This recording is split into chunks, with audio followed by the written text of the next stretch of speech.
Assalamualaikum warahmatullahi wabarakatuh. Alhamdulillahirrabbilalamin. Wabihi nasta'inu ala umuri dunya wadin. Wassalatu wassalamu ala asrafil anbiya wal mursalin. Wa ala alihi washabihi ajmain. Amma ba'du. Puji dan syukur marilah kita panjatkan kehadirat Allah Subhanahu wa taala. Sholawat dan salam semoga tetap tercurah limpahkan kepada baginda kita, yakni Habibana wa Nabiyana Kanjeng Nabi Muhammad Sallallahu Alaihi Wasallam. Tak lupa kepada keluarganya, sahabatnya, dan kita selaku umatnya. Semoga diberikan syafaat darinya. Amin ya Allah ya Rabbal Alamin. Pada kesempatan kali ini saya akan menjelaskan ariyah atau pinjam meminjam. Ariyah atau pinjam meminjam artinya ganti mengganti pemanfaatan sesuatu kepada orang lain. Ada juga yang menyatakan bahwa ariyah berasal dari kata ura yang berarti kosong. Dinamakan ariyah karena kosongnya atau tidak ada ganti rugi. Sedangkan ariyah menurut istilah adalah akad berupa pemberian manfaat sesuatu benda halal dari seseorang kepada orang lain tanpa ada imbalan dengan tidak mengurangi atau merusak benda itu atau menjaga keutuhan barang dan kembalikan setelah diambil manfaatnya. Dalam hukum ariyah bersumber pada Al-Quran surat Al-Ma'idah ayat 5. A'udzubillahi minasyaitonirrajim. Bismillahirrahmanirrahim.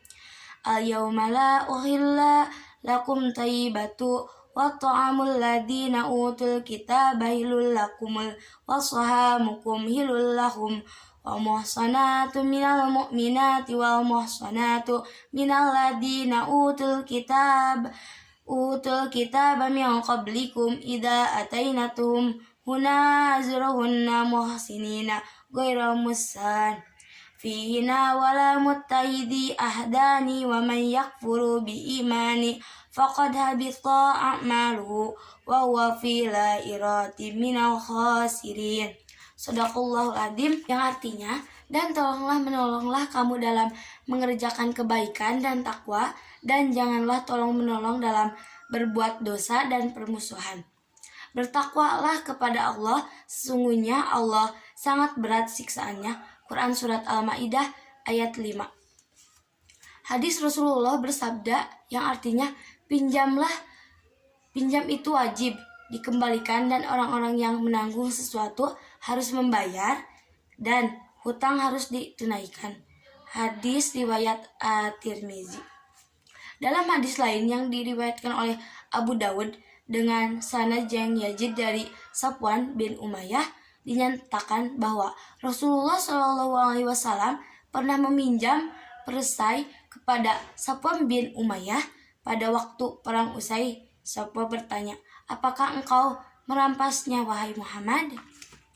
Dan hukum pinjam meminjam dalam syariat Islam dibagi menjadi 4, yaitu yang pertama mubah, yang kedua sunnah, yang ketiga wajib, yang keempat haram.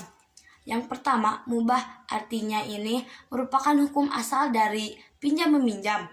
Yang kedua, sunnah artinya pinjam meminjam yang dilakukan memenuhi sesuatu kebutuhan yang cukup penting, misalnya meminjamkan sepeda motor untuk mengantarkan anaknya ke sekolah dan atau meminjamkan buku pelajaran kepada teman dan sebagainya. Yang ketiga, wajib artinya pinjam meminjam yang merupakan kebutuhan yang sangat mendesak, dan kalau tidak meminjamkan menemukan sesuatu, misalnya meminjamkan baju dan sarung untuk sholat wajib, apabila tidak dipinjamkan maka orang tersebut tidak bisa sholat karena bajunya najis. Hal ini wajib meminjamkan dan juga orang yang meminjamkannya. Yang keempat, haram. Artinya ini pinjam meminjam yang dipergunakan untuk kemaksiatan atau untuk berbuat yang tidak baik, misalnya seseorang yang meminjam tempat atau rumah untuk berbuat maksiat dan hal-hal lain yang dilarang oleh agama. Hukum haram ini berlaku bagi meminjam dan orang yang meminjamkannya. Rukun Ariyah menurut ulama Hanafiyah, rukun Ariyah terdiri dari ijab dan qabul. Ijab qabul tidak diwajibkan untuk diucapkan, namun cukup dengan menyerahkan ke pemilik kepada peminjam barang yang dipinjam. Namun, menurut sebagai besar ulama berpendapat bahwa terdapat beberapa rukun Ariyah, yaitu yang pertama, uir atau orang yang memberikan pinjaman dengan syarat yang pertama, inisiatif sendiri bukan paksaan.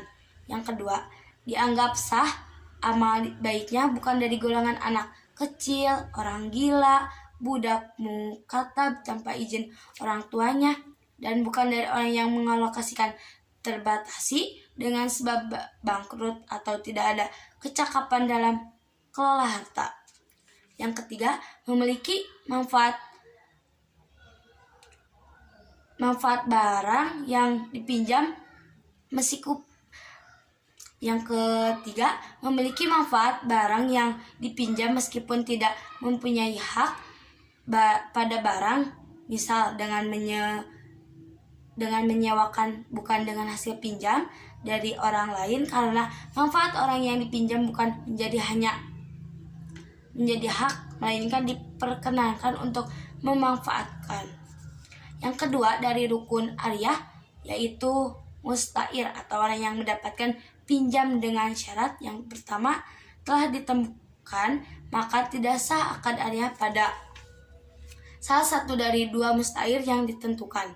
Yang kedua, bebas dari mengalokasikan harta benda, maka tidak sah dari anak kecil, orang gila, atau orang yang mengalokasikan terbatasi dengan sebab tidak memiliki kecakapan dalam mengalokasikan harta, kecuali memiliki sebab tidak memiliki kecakapan dalam mengelola harta, kecuali melalui wali masing-masing. Yang ketiga dari rukun Ariyah yaitu mu'ar atau barang yang dipinjamkan dengan syarat. Yang pertama, manfaatnya sesuai dengan yang dimaksud dari benda tersebut, maka tidak sah akarya pada koin emas atau perak dengan maksud untuk dijadikan sebagai hiasan, karena pada dasarnya manfaat dari koin tersebut bukan untuk hiasan. Yang kedua, mustair dapat mengambil kemanfaatan mu'ar atau sesuatu yang dihasilkan dari seperti meminjam kambing untuk diambil susu dan anaknya, atau meminjam pohon untuk diambil buahnya, maka tidak sah Ariyah pada barang yang tidak didapat dimanfaatkan seperti sapi yang lumpuh. Yang ketiga, mu'ar dimanfaatkan dengan membiarkan tetap dalam kondisi utuh, maka tidak sah akad Ariyah pada makanan untuk dikonsumsi atau pada sabun untuk mandi, karena manfaat tersebut dapat menghabiskan barang yang dipinjam. Macam-macam Ariyah. Yang pertama, Ariyah mutlaqoh, yaitu pinjam-meminjam barang yang dalam akadnya tidak dijelaskan persyaratan apapun atau tidak dijelaskan penggunaannya. Yang kedua, Ariyah muqayyadah. Arti Ariyah muqayyadah adalah meminjamkan sesuatu barang yang dibatasi dari segi waktu dan kemanfaatannya baik disyaratkan oleh kedua orang yang berakad maupun salah satunya. Oleh karena itu, meminjamkan harus menjaga barang dengan baik, merawat dan mengembalikannya sesuai dengan perjanjian. Hal-hal yang harus diperhatikan dalam Ariyah. Ada beberapa hal yang harus diperhatikan dalam akad Ariyah, antara lain yang pertama, pinjam-meminjam barang harus dimanfaatkan untuk hal-hal yang halal. Sekian dari pidato saya, semoga bermanfaat untuk kita semua. Wabillahi taufiq wal hidayah. Wassalamualaikum warahmatullahi wabarakatuh. Right.